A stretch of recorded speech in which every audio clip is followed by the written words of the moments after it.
নমস্কার, আশা করি সবাই সুস্থ আছেন, ভালো আছেন। আমি ডক্টর জয়শ্রী জানা, হোমিওপ্যাথি কনসালট্যান্ট অ্যান্ড নিউট্রিশনিস্ট। আপনারা অলরেডি আমার প্রিভিয়াস এপিসোডে দেখেছেন নিশ্চয়ই যে প্রেগনেন্সি নিয়ে আমার এপিসোড। তো আমি সেদিনই বলেছিলাম যে নেক্সট এপিসোড আমি বলবো কিছু ডায়েট অ্যান্ড রেস্ট্রিকশন নিয়ে। তো বলে আপনার কী রেস্ট্রিকশন মেনটেন করা উচিত। এই যে ফোনের মাধ্যমে আপনি দেখছেন বা ল্যাপটপ কম্পিউটারের মাধ্যমে আপনি দেখছেন, অবশ্যই দেখবেন কিছু ইম্পর্টেন্ট ভিডিওস, এরকম হেল্পফুল ভিডিওস আপনি দেখুন, কিছু এন্টারটেইনিং দেখুন, কিন্তু স্ক্রিনের সাথে রেগুলার অ্যাটাচ থাকবেন না। কারণ এই স্ক্রিনের সাথে রেগুলার অ্যাটাচ থাকলে এটাও কিন্তু বাচ্চার ব্রেনের ডেভেলপমেন্টে এফেক্ট করবে। এবং রাতে ঘুমোতে যাওয়ার 2-3 ঘন্টা আগে তো একদমই নয়, তখন একেবারেই দেখবে না। সেটা আমি যে কোনো সুস্থ মানুষের জীবনযাপনের জন্যও কিন্তু আমি এটা বলে থাকি যে রাতেবেলায় ঘুমোতে যাওয়ার আগে যেন স্ক্রিন থেকে ডিটাচ হওয়া উচিত। কারণ এখনকার দিনে বড্ড বেশি আমরা স্ক্রিনের সাথে অ্যাটাচ হয়ে গেছি বিভিন্ন প্রয়োজনে অপ্রয়োজনে সব ক্ষেত্রেই। তো প্রেগনেন্সি পিরিয়ডে আপনি প্রয়োজন মতো আপনি আপনার মোবাইল ল্যাপটপকে ইউজ করুন, কিন্তু একটু লিমিট রাখবেন। কোনো রকম স্মোকিংয়ের হ্যাবিট থাকে বা টোবাকো নেওয়ার হ্যাবিট থাকে, তাদেরকে আমি বলবো টোটালি স্টপ করুন। প্রেগনেন্সি এমনিতে সুস্থ প্রেগনেন্সির জন্য যখন আপনি প্রেগনেন্সির প্ল্যানিং করছেন তখন থেকেই কিন্তু আপনার এই টোবাকোকে টোটালি ছেড়ে দেওয়া উচিত। তবেই আপনার একটা সুস্থ বেবি আপনার জন্ম দিতে পারবেন। কারণ টোবাকো কিন্তু মারাত্মকভাবে এফেক্ট করে এবং এরকম কেস প্রচুর পাওয়া যায় যে প্রেগনেন্সি পজিটিভ হয়েও খুব তাড়াতাড়ি 1-2 মাসের মধ্যে তার মিসক্যারেজ হয়ে যায়, তার বাচ্চা কিন্তু আর থাকে না। তো সেই জন্য আমি বলবো যে টোবাকো খুব খারাপ এফেক্ট ফেলে। তাই টোবাকো ইন এনি ফর্ম, সেটা আপনি স্মোকিংয়ের মাধ্যমে হোক বা আপনি যে অনেকে জর্দা পান খাওয়ার অভ্যেস থাকে, গুটকা এইসব যে খাওয়ার অভ্যেস থাকে, সেগুলো কিন্তু একদমই খাবেন না, সেগুলোকে বন্ধ রাখুন। অ্যালকোহল ইনটেকেরও যদি অভ্যেস থাকে, সেই অ্যালকোহলও কিন্তু আপনাকে বন্ধ করতে হবে। অ্যালকোহলও আপনার বেবির গ্রোথ অ্যান্ড ডেভেলপমেন্টে অনেক বেশি এফেক্ট ফেলে। এই রেস্ট্রিকশনগুলো আমি বলবো যে প্রেগনেন্সি পজিটিভ নয়, যখন থেকে আপনার একটা তো আপনাদের কাপেলদের একটা প্ল্যানিং থাকে যে হ্যাঁ এরপরে আমরা প্ল্যানিং করছি, ফ্যামিলি প্ল্যানিং করছি, আমরা চাইল্ড নিতে চাই। তো অন্তত তার 2-3 মাস আগে থেকেই এই ব্যাপারগুলো মেনটেন রাখা খুব প্রয়োজন। প্রসেস ফুডের হ্যাবিটটাকেও আপনাকে কমাতে হবে। বিভিন্ন ধরনের প্রসেস ফুডে অনেক কিছু প্রিজারভেটিভ থাকে, অনেক কিছু কেমিক্যাল ইউজ করা হয়। তো এগুলো কোনো অ্যাঙ্গেল থেকেই একদম ভালো নয়। নর্মালি আপনার হোমমেড ফুড খান, প্রসেস ফুডগুলোকে অ্যাভয়েড করুন। বিভিন্ন ধরনের রিক্রিয়েশনাল ড্রাগ নেওয়ার হ্যাবিট থাকে। এখনকার ইয়াং জেনারেশনে অনেক কিছুই পরিবর্তন হচ্ছে, কিন্তু সেরকম কোনো রিক্রিয়েশনাল ড্রাগ নেওয়ার যদি আপনার হ্যাবিট থাকে, সেটাও কিন্তু যখন থেকে আপনি প্ল্যানিংয়ের কথা ভাবছেন তার আগের থেকেই আপনি সেটাকে স্টপ করবেন। ক্যাফিনও কিন্তু বাচ্চার জন্য একদমই ভালো নয়। চা কফি সারাদিনে 1 কাপ কি 2 কাপ হার্ডলি, সেটা কিন্তু পরিমাণটা কম। 30 ml করে আপনি খান, বেশি বড় কাপে চা খাবেন না। 30 to 40 ml চা। আন্ডার কুকড কোনো রকম ননভেজ যে খাবারগুলো, মাছ মাংস ডিম, এগুলো কিন্তু এইভাবে খাবার খাবেন না যে একদম ফুল কুকড হয়নি, বা এমনভাবে খাচ্ছেন যে বাইরেটা ঝলসানো আছে, ভেতরটা র ফর্ম থেকে গেছে। বা অনেকের যেটা অভ্যেস থাকে, আগেকার দিনে অবশ্যই খেত অনেকে যে হাফ বয়েল এগ, কিন্তু এখন আমরা সেই সুন্দর ভালো এগ পাই না, ডিম পাই না। তো সেক্ষেত্রে হাফ বয়েল এগকেও আমি বলবো যে উচিত নয়। কোনো রকম র বা আন্ডার কুকড ননভেজ প্রোডাক্ট, সেটা মাছ মাংস ডিম যাই হোক, সেটা কিন্তু সবসময় কিন্তু ভালো করে কুকড করে খাবেন। কারণ হচ্ছে কি, আন্ডার কুকড খেলে সেক্ষেত্রে আপনার অনেক সময় অনেক ব্যাকটেরিয়া ক্যারি করবে। আর প্রেগনেন্ট মহিলারা যেহেতু তার মধ্যে দিয়ে আরেকজন সন্তান বেড়ে উঠছে, একটা জীবন বেড়ে উঠছে, তাদের ইমিউনিটি পাওয়ারটা একটু ডিস্টার্ব হয়ে থাকে। যাতে ইমিউনিটি পাওয়ার আরও বেশি স্ট্রং হয়ে থাকে, কোনো রকম ইনফেকশনে আপনার না পড়তে হয়, সেই জন্যে আপনাকে এই ধরনের খাবারটার ব্যাপারেও একটু সাবধান থাকতে হবে। হাই মার্কারিযুক্ত যে মাছগুলো, যেগুলো হচ্ছে শার্ক, সোয়ার্ড ফিশ, ম্যাকরেল, তারপরে টুনা ফিশ, যেটা আমাদের তেলেপিয়া মাছ বলা হয়, তো এই ধরনের মাছগুলো একটু বেশি মার্কারিযুক্ত। জেনারেলি খুব বেশি মার্কারি বেশি যেগুলো, সেই সব মাছ এমনিতেও নর্মাল মানুষের একটু কম খাওয়াই উচিত, রেগুলার খাওয়া উচিত নয়। কিন্তু প্রেগনেন্ট মহিলাদের বলবো এগুলো টোটালি অ্যাভয়েড করাই ভালো। মার্কারি আপনার বেবির উপর খুব খারাপ এফেক্ট ফেলবে। আপনার নিউরাল ডিফেক্ট হওয়ার একটা চান্স থাকবে যদি মার্কারি। নিজের বাড়িতে মেয়োনিজ বানিয়েছেন, তো মেয়োনিজ বানাতে গিয়ে কিছু কিছু প্রসেস কেউ করেন সেইভাবে, যে কিছু এমনভাবে মিল্কটাকে ইউজ করা হয়, সেটা কিন্তু ঠিক সেইভাবে পাস্তুরাইজ ব্যাপারটা হয় না। তো সেই ক্ষেত্রে আনপাস্তুরাইজ মিল্ক প্রোডাক্ট যখনই আপনি ডেয়ারি প্রোডাক্টগুলো আপনি ইউজ করবেন আপনার ডায়েট প্ল্যানে, সেখান থেকে কোনো রকমভাবে ব্যাকটেরিয়া আপনার এফেক্ট করতে পারে, সেখানে ট্রান্সমিট হতে পারে। তো সেই জন্যে আপনাকে সেক্ষেত্রেও আনপাস্তুরাইজ ডেয়ারি প্রোডাক্ট থেকেও অ্যাভয়েড করতে হবে। স্প্রাউটস নো ডাউট খুব ভালো হেলদি ফুডের মধ্যেই পড়ে, এবং সেটাকে খুব ভালো করে ওয়েল ক্লিন করে একটু নুন গরম জলে কিছুক্ষণ ভিজিয়ে রেখে তারপর আপনি খান, বা স্লাইড একটু হালকা সতে বা হাফ বয়েল মতো করেও হলেও আপনি খান। কারণ কি, একেবারে র ফুডটা খেলে অনেক সময় একটা ভয় থাকে যে বাই চান্স আপনি ঠিক মতো ক্লিন করলেন না। কারণ স্প্রাউটস করতে গেলে আপনাকে রুম টেম্পারেচারে 1-2 দিন রাখতে হবে। ছোলা মুগ যাই আপনি স্প্রাউটস বানান অঙ্কুরিত করার জন্য যে আপনি রাখবেন, সেটা আপনার বাইরে রাখতে হবে। সেটাকে খুব সুন্দর করে ভালো করে ওয়েল ক্লিন যদি না করা হয়, তাহলে সেক্ষেত্রে তখন আপনার ব্যাকটেরিয়াল একটা ইনফেকশনের ভয় থাকবে। টোটাল প্রেগনেন্সি পিরিয়ডে, প্রেগনেন্সি জার্নিতে আমি বারবার বলেছি যে নর্মালি আপনি কাজকর্ম করবেন অবশ্যই, সেটা বাড়ির ভেতরে হোক বা আপনি ওয়ার্কিং লেডি হলে বাইরে হোক, সব কিছুই করবেন, কিন্তু কখনোই স্ট্রেনাস বেশি কাজ ওয়ার্ক আপনি করবেন না। খুব বেশি ওয়েট লিফটিংয়ের ব্যাপার থাকলে সেটা করবেন না, বা আপনার খুব বেশি রাফলি যে আপনি বাসে জার্নি করুন, ট্রেনে জার্নি করুন, কিন্তু খুব বেশি দৌড়ঝাঁপ করে আপনার ট্রেনে উঠতে হবে, বাসে উঠতে হবে, ধাক্কা ধাক্কি রাফলি এইরকম টাইপের সিচুয়েশন যদি হয়, সেগুলোকে একটু অ্যাভয়েড করুন। বা যে রাস্তায় ধরুন আপনার যাতায়াত, সেই রাস্তা একটু স্মুথ রাস্তার দিকে যাওয়ার চেষ্টা করুন, বেশি যেন জার্কিং না হয় এমনভাবে একটু চলবার চেষ্টা করবেন। বা আরেকটা ব্যাপার বলবো, এক্সারসাইজ করা চলে, প্রেগনেন্সি পিরিয়ডেও কিছু এক্সারসাইজ করা যায়। সেটা আপনি যারা এক্সপার্ট এক্সারসাইজ তাদের সাথে কনসাল্ট করে, নিজে নিজে কিন্তু নয়, কনসাল্ট করে কিছু এক্সারসাইজ আপনি অবশ্যই বজায় রাখবেন। তাতে বরং আপনার নিজের শরীরের ফিটনেসও ভালো থাকবে, ফিটনেস বজায় থাকবে এবং বাচ্চাও অ্যাক্টিভ হবে। তো এই সব ব্যাপারগুলো টোটাল প্রেগনেন্সি, আমি যতগুলো বললাম এগুলো টোটাল প্রেগনেন্সি পিরিয়ডে কিন্তু আপনাকে মাথায় রাখতে হবে। এই সব ব্যাপারে আপনাকে রেস্ট্রিকশন অবশ্যই মেনটেন করতে হবে। আর ঘুমটাকেও যেন ডিস্টার্ব না হয়, তাই রেগুলার একটা সুন্দর স্লিপ নেওয়া প্রয়োজন। আপনি যতই ব্যস্ত থাকুন, কিন্তু প্রেগনেন্সি টাইমে এই টোটাল প্রেগনেন্সি এই যে প্রথম সপ্তাহ থেকে 38 to 40 উইকস এই যে টাইমটা, এই টোটাল টাইমটা কিন্তু এনি হাও আপনার নিজের জন্য খুব সুন্দর করে সময় বের করতে হবে। আস্তে করে আপনি মেডিটেশন করুন, আপনি হালকা হালকা এক্সারসাইজ করুন, ভালো করে ডায়েট নিন এবং রেস্টটাও পারফেক্ট রেস্ট নেবেন। আর সেকেন্ড ট্রাইমেস্টার যখন এসে যাবে, তখন আমি বলবো যে আপনি বসে বসে হয়তো অনেকক্ষণ কাজ করছেন, আপনি কম্পিউটার বসেই কাজ করছেন ধরুন, আপনার বেশি হয়তো এদিক ওদিক মুভমেন্টের ব্যাপার নয়, কিন্তু তবুও সেখানেও 2 থেকে 4 ঘন্টা অন্তত 10 মিনিটের জন্য আপনি একটু রিল্যাক্স হবেন, একটু রেস্ট নেবেন। সেকেন্ড ট্রাইমেস্টার থেকেই যেহেতু আপনার বেবি বড় হতে শুরু করে দেয়, অনেকটা আপনার বাম্প শুরু হয়ে যায়, আপনার পেট অনেকটা বেড়ে যায়, আপনার অনেক ডিসকমফোর্ট শুরু হয়ে যায়। তো এই যে ব্যাপারগুলো যখন শুরু হয়ে যায়, তাই সেই সময় থেকে আপনার বেবিরও রেস্টের প্রয়োজন। আপনি রেস্ট না নিলে আপনার বেবিও কিন্তু রেস্ট পাবে না। কমফোর্টেবল পজিশনে আপনি শুয়ে বসে আপনাকে এই রেস্টটা নিতে হবে। লাস্ট ট্রাইমেস্টার এসে যাবে, সেই সময় কিন্তু লং ড্রাইভ একদমই যাবেন না, লং ড্রাইভে যাবেন না বা বেশি দূর রাস্তা জার্নি করবেন না। সেক্ষেত্রে সাপোজ আপনি আছেন এক জায়গায়, কর্মসূত্রে এক জায়গায় আছেন, কিন্তু আপনি ডেলিভারির জন্য চাইছেন, আপনার জেনারেলি যেটা হয়, হয়তো আপনি মায়ের কাছে যেতে চান, তো সেক্ষেত্রে একটু সময় থাকতে 30 উইক্সের আগে বরং আপনি সেখানে মুভ করে যাবেন। আপনি লিভ নিয়ে নেবেন, যদি আপনি ওয়ার্কিং লেডি হন লিভ নিয়ে, পুরো প্রেগনেন্সি পিরিয়ড পার করে শেষে অনেক বিপদ ঘটে যেতে পারে, তাই সেই ব্যাপারে অবশ্যই খেয়াল থাকবেন। রেস্ট্রিকশনের পরে এরপরে যেটা আপনার খুব ইম্পর্টেন্ট, ডায়েট কিন্তু খুবই ইম্পর্টেন্ট। টোটাল প্রেগনেন্সি পিরিয়ডে আপনার রেগুলার আপনি চেক আপ করুন, আপনি ঠিকমতো রেস্টে থাকুন, কাজকর্ম ঠিকঠাক করুন, সব কিছু গাইড নিয়ে চলুন, কিন্তু সব কিছুর সাথে খুবই ইম্পর্টেন্ট হচ্ছে ডায়েট। তো ডায়েটটা আপনার রেগুলার একটা হেলদি ডায়েট মেনটেন করতে হবে। আপনি পারলে একজন ডায়েটিশিয়ান কনসাল্ট করে নেবেন, তাহলে আরও ভালোভাবে according to your weight height সব কিছু, বা আপনার ঠিক কেমন কন্ডিশনে আছে সব কিছুকে গাইড করে দিতে আরও বেশি ডায়েটিশিয়ান আপনাকে আরও ভালোভাবে হেল্প করবে। প্রেগনেন্সি নিয়ে আমার এপিসোড করা হয়নি ঠিকই, কিন্তু ফিমেল কমপ্লেন বা বিভিন্ন কমপ্লেনের ক্ষেত্রে আমি অনেক জায়গায় আমি উল্লেখ করেছি যে মেয়েদের কিন্তু পিউবার্টিক এজ থেকেই তাদের খাওয়া দাওয়ার একটু খেয়াল করা উচিত, কারণ তাই আয়রন, ক্যালসিয়াম, পটাশিয়াম এই সব কিছুই একদম নিউট্রিশিয়াস ফুড কিন্তু মেয়েদের বেশি ভালো করে দেওয়া উচিত।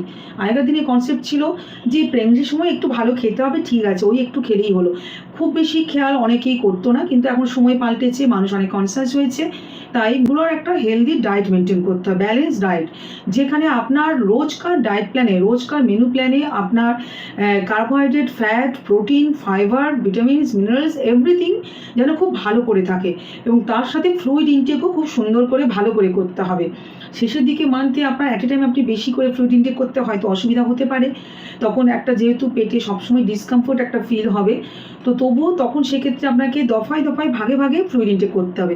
এই যে এখন এই যে গরমের সময়, এই সময় যারা প্রেগনেন্ট মহিলারা আছেন তাদের কিন্তু খুব বেশি কষ্ট হয়, বিশেষ করে গরমের সময়টাতে।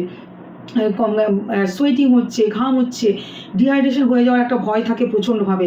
তাই থেকে থেকে ওআরএস খাবেন, বিভিন্ন ধরনের, শুধুমাত্র জল হয়তো খেতে পারবেন না, গা গোলাবে ভালো লাগবে না, তো সেই জন্য আমি বিভিন্ন হাইড্রেটিং ড্রিঙ্কস সম্পর্কেও আমি আপনাদের অলরেডি অনেক এপিসোড আমার করা আছে, সেখান থেকে আপনি হাইড্রেটিং ড্রিঙ্কসগুলো বানিয়ে ট্রাই করুন, আপনার জন্য খুব উপকারী হবে। ডাবের জল খান, পারলে রোজ খেতে পারলে খুবই ভালো। রোজ যদি নাও পারেন, সপ্তাহে অন্তত একদিন ছাড়া ছাড়া বা সপ্তাহে 2-3 দিন আপনি ডাবের জলটাও আপনার ডায়েট প্ল্যানে ইনক্লুড করে দেবেন। এইগুলো মানে এই গরমকালের জন্য তো এগুলো খুবই প্রয়োজন। এবং বাথিংটাও মোস্ট ইম্পর্টেন্ট, যে রেগুলার বাথিংও খুব সুন্দর করে ভালো করে বাথিং করবেন, যেন কোনো রকমভাবে ডিহাইড্রেশন না হয়। এবং যেখানে গরম বেশি, মানে আমরা শিলিগুড়িতে এতটাও বেশিও গরম নয়, এখনও পর্যন্ত খুব বীভৎস গরম পড়েনি, এখনও কমফোর্টেবল আছে বলবো, কিন্তু জানি কলকাতা ওইসব সাইডে খুব বেশি গরম পড়ে গেছে। তো সেই সব জায়গায় প্রয়োজনে আপনি 2-3 বার স্নান করুন, এইভাবে নিজেকে মানে ভালো করে ফ্রেশ রাখবেন। আর খাবার সব কিছু খাবেন, আপনার মন যা চায় সেগুলোই খাবেন, যেটা আপনার ক্রেভিংস হবে। কারণ এটা মনে রাখবেন যে আমি তো অলরেডি বলেছি, সেকেন্ড ট্রাইমেস্টার থেকেই কিন্তু বাচ্চার সাথে ইন্টারেক্ট করবেন, যত আপনি হাসি খুশি থাকবেন, বাচ্চার সাথে কথা বলবেন, বাচ্চা তত জলই হবে, তত অ্যাক্টিভ হবে। এবং আপনি যে খাবার খাবেন, ধরুন আপনার যে খাবার, সেটা বাচ্চা কিন্তু তখন থেকেই টেস্ট নিতে শুরু করে। তো ধরুন আপনি বেশ, আপনার যেটা ভালো লাগছে, আপনি খুব ভালো একটা পছন্দের কিছু একটা প্রিপারেশন আপনি খাচ্ছেন, তখন আপনিও রিয়েলাইজ করবেন যে আপনার বেবিও সেটা খুব অ্যাকসেপ্ট করলো, সেটা তার মুভমেন্ট আপনাকে জানান দেবে। এগুলো হচ্ছে একটা অন্যরকম ফিলিংসের ব্যাপার, এগুলো ঠিক এইভাবে ভাষায় বোঝানো যায় না। যারা পরপর আপনারা এই থার্ড ট্রাইমেস্টারের দিকে যখন পৌঁছবেন, তখন আপনারা নিজেরাই সেটা রিয়েলাইজ করবেন, সেটা ফিল করবেন, যেটা একসময় আমিও করেছি। তো এই হচ্ছে ব্যাপার, যেগুলো অদ্ভুত একটা ফিলিংস, এটা একটা মানে উপরওয়ালার একটা অদ্ভুত সৃষ্টি, যে আপনার খাওয়া, আপনার খুশি থাকা কিন্তু বাচ্চার উপর প্রচণ্ডভাবে এফেক্ট ফেলবে। এরপরে একটা কথা, যে যা খেতে ইচ্ছে করছে তাই খাবেন আমি বললাম, তার মানে এই নয় যে আপনার খুব ভাজাভুজি খেতে ইচ্ছে করছে, তো এই আমি ডিপ ফ্রাই জিনিস খুব খাবো, দিন রাত আমি চপ পকোড়া খেতে থাকবো, আমার চপ পকোড়া ছাড়া অন্য কিছু খেতে ভালো লাগছে না, এটা করবেন না। তো শেষের দিকে এই ব্যাপারটা অতটা থাকে না, প্রথম দিকেই টেস্ট নিয়ে বা কোনো কিছু খাওয়ার অনিচ্ছা ব্যাপারটা বেশি থাকে। তবুও আমি বলবো সব কিছুই খাবেন, ভালোভাবে খাবেন, কিন্তু একটু হেলদি ওয়েতে খাবেন। আপনার ভাজা একটু কিছু খেতে ইচ্ছে করছে, সেটাকে আপনি একটু টিক্কি ফর্মে খান, একটু প্যান ফ্রাই করে খান, একটু স্যালো ফ্রাই করে খান, ডিপ ফ্রাইটাকে অ্যাভয়েড করবেন। আপনার পরোটা খেতে ইচ্ছে করছে, আপনি স্টাফিং দিয়ে একটু অল্প তেল দিয়ে, অল্প ঘি বা অল্প বাটার দিয়ে, ফ্যাটও আপনার দরকার, আপনার যদি কোনো রকম কমপ্লিকেশন না থাকে সেক্ষেত্রে আপনি ফ্যাটটাও আপনাদের, কারণ এই সময় কিন্তু ডাবল ক্যালোরি ফুড নিতে হয়, টোটাল প্রেগনেন্সি পিরিয়ডে ডাবল ক্যালোরি খেতে হয়। এবং সব কিছু খাবারের সাথে যেটা আমি বলবো most important, folate rich food আপনার ডায়েট প্ল্যানে ইনক্রিজ করতে হবে। কিছু ডার্ক গ্রিন যে লিফি ভেজিটেবলগুলো হয়, ধরুন এই পালং শাক, কলমি শাক, এগুলো কিন্তু একদম খুব ভালো ফলেট রিচ হয়। তো এই যে ডার্ক গ্রিন লিফি ভেজিটেবল যেগুলো, বা ক্যালে, এটাও কিন্তু খুব ভালো আপনার ফলেট রিচ হয়। তো এগুলো ডায়েট প্ল্যানে এই ধরনের খাবার একটু আপনি ইনক্লুড করুন, এবং সিজনাল ভেজিটেবলগুলো খুব বেশি করে খান, স্যালাড বেশি করে খান, যাতে আপনার সব দিক দিয়ে আপনার ফাইবার রিচও পাবেন, আপনার হাইড্রেটিংও হবে আপনার শরীরটা। এছাড়াও থাকে সাইট্রাস ফ্রুটসও খুব ভালো রকম ফলেট রিচ হয়, তো বিভিন্ন ধরনের, এবং সাইট্রাস ফ্রুটে আপনার ক্যালসিয়াম রিচও খুব ভালো হয়, ম্যাগনেসিয়াম রিচও হয়। তাই বিভিন্ন ধরনের লেবু জাতীয় ফলগুলো আপনি খান, যেমন কমলা লেবু, বাতাবি লেবু, মৌসুম্বি লেবু, পাতি লেবু, আমলকি, এরকম ধরনের সব সাইট্রাস মানে যেগুলো ভিটামিন সি রিচ হয়, যে ফর্টিফাইড ফুডস যেগুলো, যেমন হচ্ছে যে আপনার বিভিন্ন ধরনের সিরিয়ালস, হোল গ্রেন যে সিরিয়ালস, বিভিন্ন জুসেস, বিভিন্ন ডেয়ারি প্রোডাক্টস, ডিম, এইসবের মধ্যেও প্রচুর পরিমাণে ফলেট রিচ হয়। তো এর যদি আপনার কোনোভাবে ঘাটতি হয়ে যায় ডিউরিং প্রেগনেন্সি পিরিয়ড, সেক্ষেত্রে কিন্তু আপনার বাচ্চার নিউরাল টিউব ডিফেক্টস দেখা দিতে পারে। তাই এই নিউরাল টিউব ডিফেক্টসকে প্রিভেন্ট করার জন্য আপনার খাদ্যের মধ্যে যতটা সম্ভব আপনি ফলেট নেবেন। তাছাড়াও অ্যানিমিয়াকে প্রিভেন্ট করতে খুব ভালো সাহায্য করবে এবং আপনার যে ভ্রূণের হেলথের জন্য খুবই উপকারী। তো আয়রন রিচ ফুড আপনার বিভিন্ন লিন মিটসে আপনার পাবেন, যেরকম যে চিকেন, বিভিন্ন ধরনের মাছ, বিভিন্ন ধরনের এই যে ফর্টিফাইড যে গ্রেনগুলো, এইসবের মধ্যেও আপনার আয়রন খুব ভালো পরিমাণে থাকে। তো সেই জন্য আপনি এইগুলো আপনার ডায়েট প্ল্যান রাখুন এবং তার সাথে ক্যালসিয়াম রিচও আপনার ফুড খেতে হবে। ক্যালসিয়াম আপনার নিজেরও হাড়ের দুর্বলতা কাজ করবে, আপনার যেটা আপনি প্রেগনেন্সি টাইমে সেই সময় হয়তো অতটা বুঝতে পারবেন না, কিন্তু খুব তাড়াতাড়ি আপনার হাড়ের দুর্বলতা ডেভেলপ করতে পারে পরবর্তীকালে। এবং তাছাড়াও বাচ্চারও যে বনি স্ট্রাকচার ডেভেলপমেন্টের জন্য ক্যালসিয়াম খুব বেশি প্রয়োজন এবং ব্রেনের ডেভেলপমেন্টের জন্য ক্যালসিয়াম খুব দরকার পড়ে। তাই ক্যালসিয়ামটা আপনার ডায়েট প্ল্যানে খুব ভালো করে রাখা প্রয়োজন। ক্যালসিয়াম রিচ ফুডের জন্য আপনার বিভিন্ন ধরনের মাছ, ডিম, দুধ, এগুলো বা মিল্ক প্রোডাক্ট, বিভিন্ন ধরনের ডেয়ারি প্রোডাক্টস, এগুলো আপনি ভালো করে আপনার ডায়েট প্ল্যানে রাখুন। ধরনের লিফি গ্রিন ভেজিটেবলও আপনার ডায়েট প্ল্যানে বেশি করে ইনক্রিজ করুন। বিভিন্ন ধরনের এই যে আমি বারবার বলছি, বিশেষ করে ফলেট, আয়রন, ক্যালসিয়াম, এই 3 ধরনের খাবার আপনার ডায়েট প্ল্যানে আপনি যতটা সম্ভব ইনক্লুড করবেন। তার সাথে সাথে যে সাপ্লিমেন্ট আপনাকে দেওয়া হবে, জেনারেলি প্রয়োজন মতো দেওয়া হয়, আয়রন, ফলেট, ক্যালসিয়াম, এগুলো ক্যাপসুল বা ট্যাবলেট ফর্মে আপনাকে দেওয়া হবে, সেগুলোও আপনি খাবেন। আপনার ফিটাল গ্রোথ অ্যান্ড ডেভেলপমেন্টের জন্য আপনার প্রোটিন প্রচণ্ডভাবে প্রয়োজন, তাই প্রোটিন রিচ ফুড খাবেন। আপনি ভেজ, নন ভেজ যে কোনো ধরনের প্রোটিন আপনি রিচ ফুড খেতে পারেন, তবে যারা নন ভেজ খান না তাদের জন্য আমি বলবো যে আরও বেশি বেশি করে আপনারা ডাল প্রোডাক্ট, বিনস, বাদাম, এইসব জিনিসগুলো তারা একটু বেশি করে খাবেন। আর যারা নন ভেজ খান তারা সব কিছু ব্যালেন্স করে খেতে পারবেন। তবে রেড মিটকে অবশ্যই অ্যাভয়েড করবেন। ভিটামিন এ আপনার প্রয়োজন, কিন্তু অতিরিক্ত ভিটামিন এ হয়ে গেলে সেটা কিন্তু বাচ্চার জন্য হার্মফুল হয়। তাই মানে খাওয়া ভালো বলে যেমনি ভিটামিন এ থাকে মেটেতে, তো এটা খুব খাওয়া ভালো, তাই অতিরিক্ত খাবেন যাতে কোনো অসুবিধা না হয়, এটা ধারণাটা ভুল। সব কিছুই কিন্তু একটা নির্দিষ্ট পরিমাণ মতোই খাওয়া উচিত।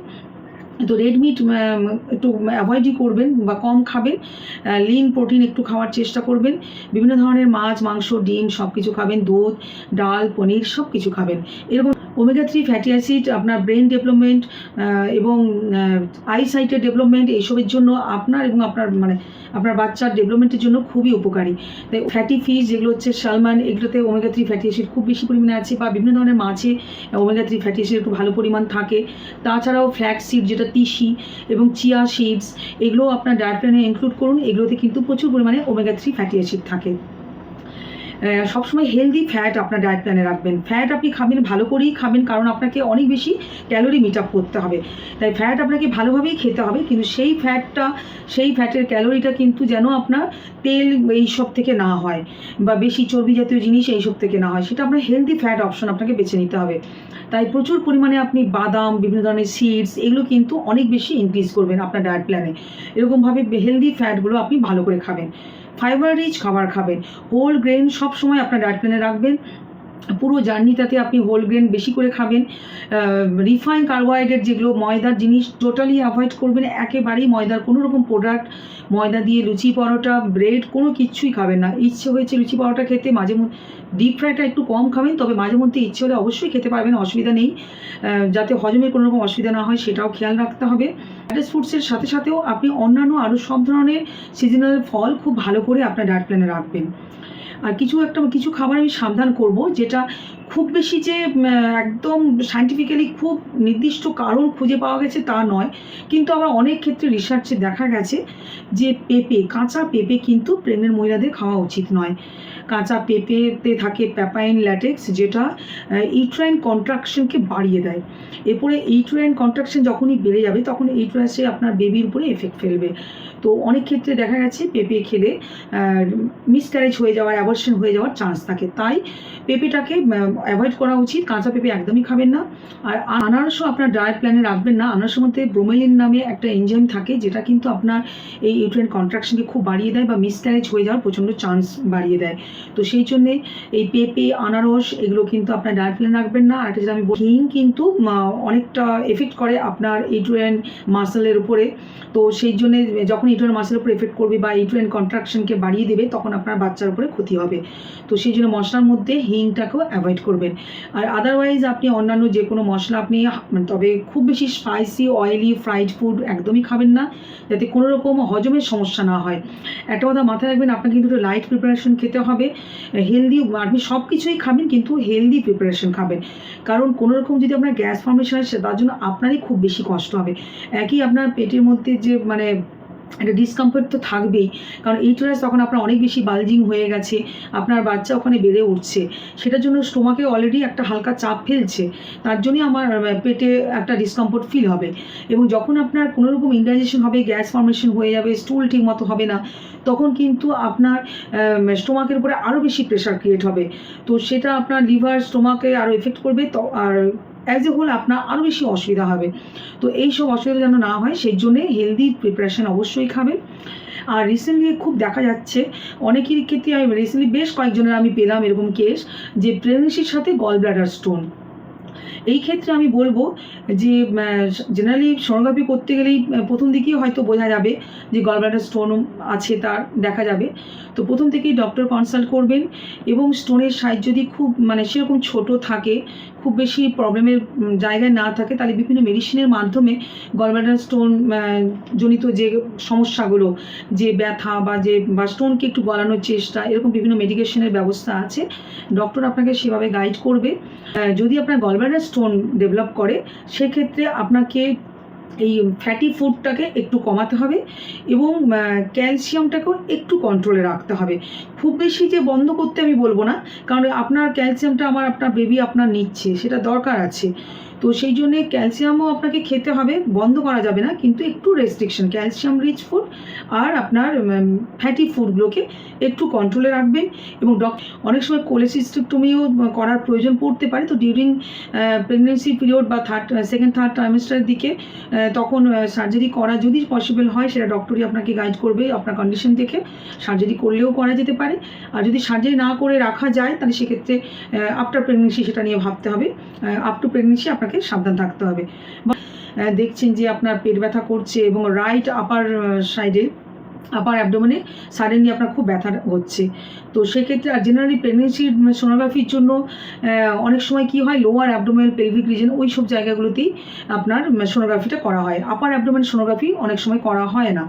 তো যদি আপনার এরকমভাবে ব্যথা, ডিসকমফোর্ট ফিল হয় এবং নশিয়া ভমিটিংটা আরও প্রমিনেন্ট থাকে, তো সেক্ষেত্রে আপনি ডক্টরকে বলবেন, তখন ডক্টর আপনাকে যখনই আপার অ্যাবডোমেনের সোনোগ্রাফি করা হবে তখন ডায়াগনোসিস হয়ে যাবে যে আপনার স্টোন হয়েছে, এবং স্টোন হলে সেক্ষেত্রে আপনাকে ঠিকমতোভাবে ডাক্তার গাইড করে দেবেন।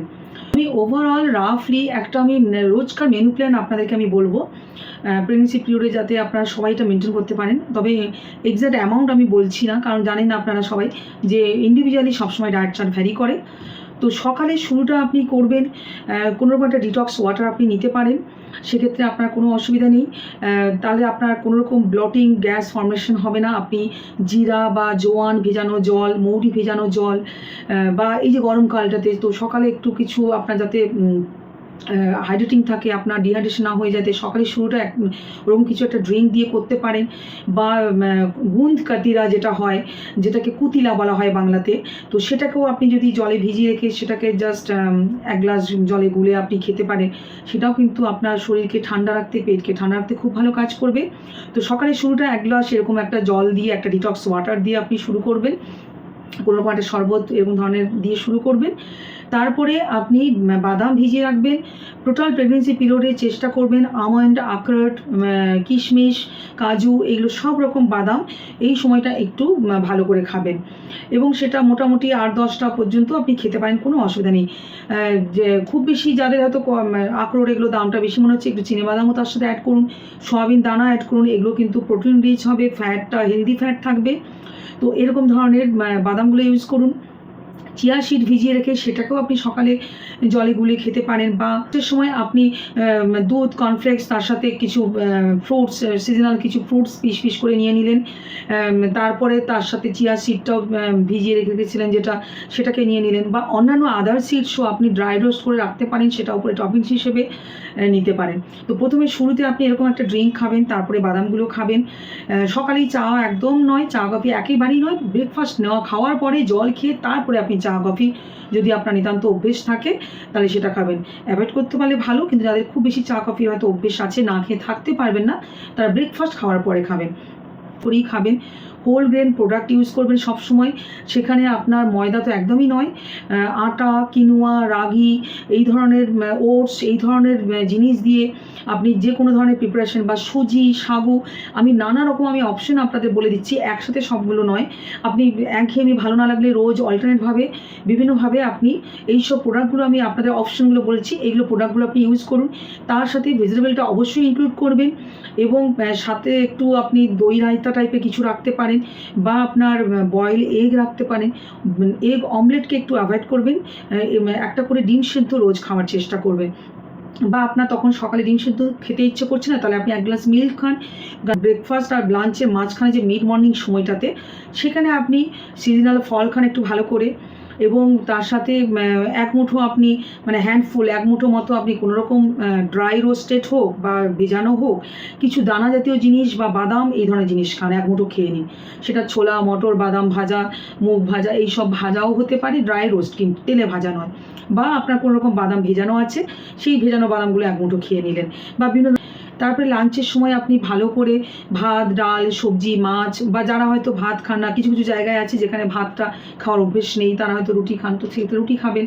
তো তার সঙ্গে অবশ্যই মাছ, মাংস, বা যারা ননভেজ খান না তারা পনির, সয়াবিন, এই ধরনের প্রিপারেশন রাখুন। এবং ডাল, সবজিটা ভালো করে রাখবেন, লিফি ভেজিটেবল, সিজনাল ভেজিটেবল, এগুলোকে বেশি করে রাখবেন, স্যালাড বেশি করে রাখবেন, এবং দইটাও অবশ্যই রাখবেন। এগুলো কিন্তু আপনার খুব ভালো উপকার করবে। লাঞ্চ টাইমে এইভাবে ভালো করে খাবেন। আর তারপরে আবার যখন আফটার লাঞ্চ 2-3 ঘন্টা পরে আবার একটু কিছু ফল খান, বা যদি আপনার তখন আর ফল খেতে ভালো লাগছে না, একটু বাদাম টাদাম খান কিছু, এরকমভাবে অল্প করে কিছু খান। আবার সন্ধ্যের দিকে একটু কিছু আবার স্ন্যাক্স খান কিছু, সেটাও কিছু ড্রাই রোস্টেড, 7টার দিকে এরকম কিছু ড্রাই রোস্টেড স্ন্যাক্স খান, চিড়ে, মুড়ি, এরকম অল্প করে কিছু খান।